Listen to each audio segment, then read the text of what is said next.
Olá pessoal, vamos para mais uma videoaula de estado gasoso, ou estudo dos gases. Só que hoje nós vamos falar sobre equação de Clapeyron. Na videoaula passada nós falamos de estudo dos gases, falamos aí das variáveis de estado, nós falamos também das leis físicas, equação geral dos gases. Hoje nós vamos falar sobre equação de Clapeyron, ou equação de estado do gás. Vamos relembrar um pouquinho aqui.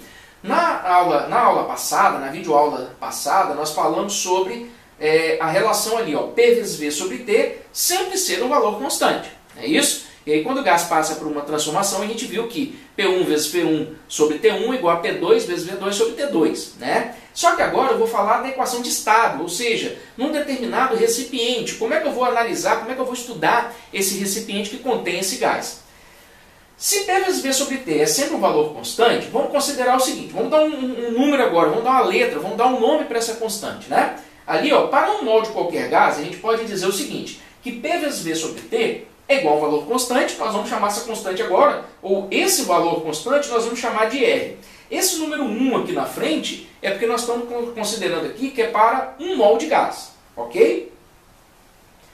E aí, ó, lembrando, né, como é que eu vou calcular esse valor de R? Então, esse é um valor constante, ele significa que tem um valor, né, se é uma constante. Então ali, ó, P vezes V sobre T, né, sempre igual a R, né, um R. Então, se eu substituir aqueles valores ali, lembrando, esse 22,4 aqui é o volume molar, né? 22,4 litros por mol, sob quais condições? CNTP, em que a pressão é de 1 atm e a temperatura é de 0 graus Celsius, ou 273 Kelvin. Se eu calculo isso aqui, eu vou chegar nesse valor. 0,082 atm vezes litro, ó, peguei simplesmente aquelas variáveis ali, aquelas unidades ali, e repeti aqui, ó, na unidade de R. atm vezes litro, vezes mol a menos 1, vezes Kelvin a menos 1.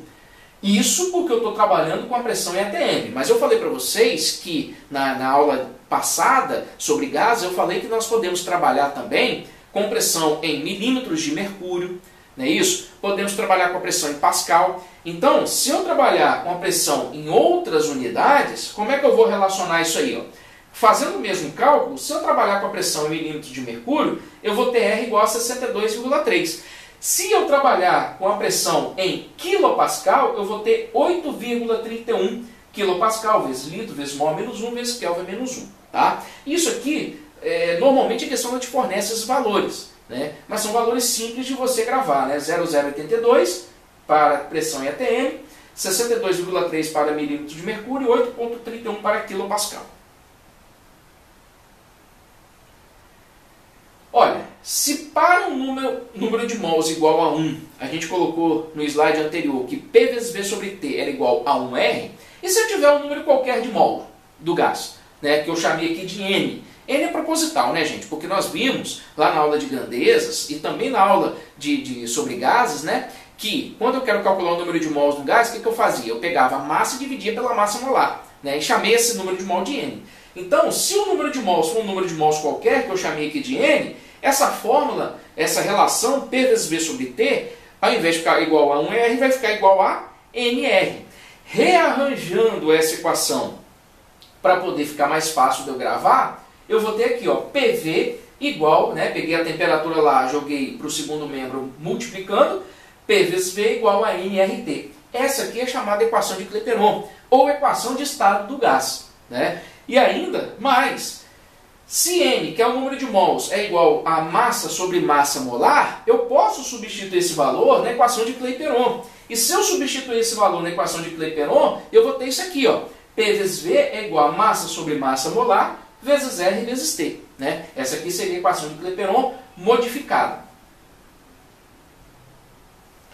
Lei ou hipótese de Avogadro. O que o Avogadro aqui fazendo estudo, é Avogadro mesmo, aquele lá da constante de Avogadro. Tá? O que ele fazendo seus estudos, ele descobriu e ele, né, propôs que volumes iguais de quaisquer gases nas mesmas condições de pressão e temperatura possuem o mesmo número de moléculas. A gente utiliza isso aí para resolver algumas questões. Tá? Então esse conceito aqui a gente vai utilizar. Então nós podemos ter gases diferentes, porém, se os volumes são iguais e as condições de pressão e temperatura são iguais, significa que eles apresentam o mesmo número de moléculas, ou o mesmo número de mol de moléculas. Vamos fazer um exemplo aqui, ó. Um balão A contém 8,8 gramas de CO2 e um balão B contém N2, né? Não falou quanto de N2 que tem. Sabendo que os dois balões têm igual capacidade, ou seja, mesmo volume, apresentam a mesma pressão e temperatura, calcule a massa de N2 do balão B. Olha, se tem o mesmo volume, mesma pressão e mesma temperatura, segundo a hipótese de Avogadro, eu posso dizer o seguinte. Olha lá, segundo a hipótese de Avogadro, o que eu posso fazer? Significa que o número de mol de CO2 no balão dele é igual ao número de mol de N2 no balão dele. E o número de mol, nós acabamos de ver no slide aqui para trás, anteriormente, que o número de mol é a mesma coisa que massa sobre massa molar. Então, ó, número de mol de CO2, massa de CO2 sobre a massa molar de CO2. Número de mol de N2, massa molar de N2 sobre massa de N2 sobre massa molar de N2. Olha, a massa de CO2, o problema me deu, 8,8. A massa molar eu calculo, somando ali o carbono com os dois oxigênios. A massa de N2, o problema me pediu. E a massa molar dele eu somo, né, calculo aqui, somando a massa dos dois nitrogênios aqui da molécula. Então, resposta aqui, ó, a massa de nitrogênio lá no balão dele é de 5,6 gramas. Continuando aí, ó, exemplo 2. Qual o volume de um balão contendo 44 gramas de gás hélio utilizado em parques de diversões? Aquele que a gente coloca lá no balão e se soltar o balão vai embora, né? Isso por quê? Porque o hélio ele é muito menos denso do que o ar, né? Ele tem uma massa molar menor do que o do ar, ok? Utilizados em parques de diversões ou em propaganda, num dia em que a temperatura é de 32 graus e a pressão do balão é de 2,50 atm. Equação de estado do gás, por quê? Porque aqui não passou por uma transformação gasosa com massa fixa. Aqui simplesmente ele me deu as condições de um recipiente e quer saber qual é o volume do balão. Ele me deu as condições que tem lá e quer saber qual é o volume que tem naquele balão, aquele volume de gás que tem naquele balão. Ó, fazendo a continha aí, ó, eu tenho pressão, 2,50, o volume eu quero saber, a massa, 44 gramas, né? A massa molar, massa que ele me deu da questão, né? A massa molar do gás hélio, o hélio é monoatômico, né? Porque é um gás nobre, então a fórmula do gás hélio é He. É diferente, por exemplo, se eu trabalho com oxigênio, né? O oxigênio, a fórmula do gás de oxigênio é O2, né? São dois átomos. No caso do hélio aqui é monoatômico, então 4 gramas por mol. Temperatura 32 graus Celsius, que eu tenho que converter para Kelvin, aqui na equação de Clapeyron é a mesma coisa, eu tenho que trabalhar com a temperatura em Kelvin, dá 305 Kelvin. E o R ali é 0,082, por quê? Porque eu estou trabalhando com a pressão em atm. Então eu vou usar o 0,082.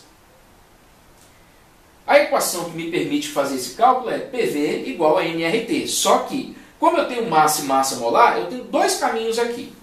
Primeiro caminho, eu calculo o número de mol e substituo na fórmula. O segundo caminho já é pegar e utilizar esse N aqui substituído na equação de Clapeyron e calcular direto. No caso aqui eu preferi fazendo o cálculo, substituindo o N aqui na fórmula e fazendo o cálculo direto. Então, ó, colocando em função do volume, eu tenho lá ó, M vezes R vezes T sobre M, né, massa molar, sobre B vezes pressão. Então, substituindo os valores com as unidades, o que a gente vai perceber aí? Ó? Grama com grama, simplifica. ATM com ATM, simplifica. Mol a menos 1 em cima, mol a menos 1 embaixo, também simplifica. Kelvin a menos 1 vezes Kelvin, aí eu simplifico, né? Porque Kelvin a menos 1 é 1 sobre Kelvin. Então ficou 1 sobre Kelvin vezes Kelvin. Simplifica também. No final das contas só vai sobrar o litro. Então aqui ó, sobrou o litro, volume igual a 110 litros. Então o volume daquele balão lá do parque, nessas condições aqui dadas no problema, equivale a 110 litros de gás hélio. Ok, pessoal? Então mais uma vez, continue estudando, assista as videoaulas e façam exercícios, ok? Valeu, até a próxima!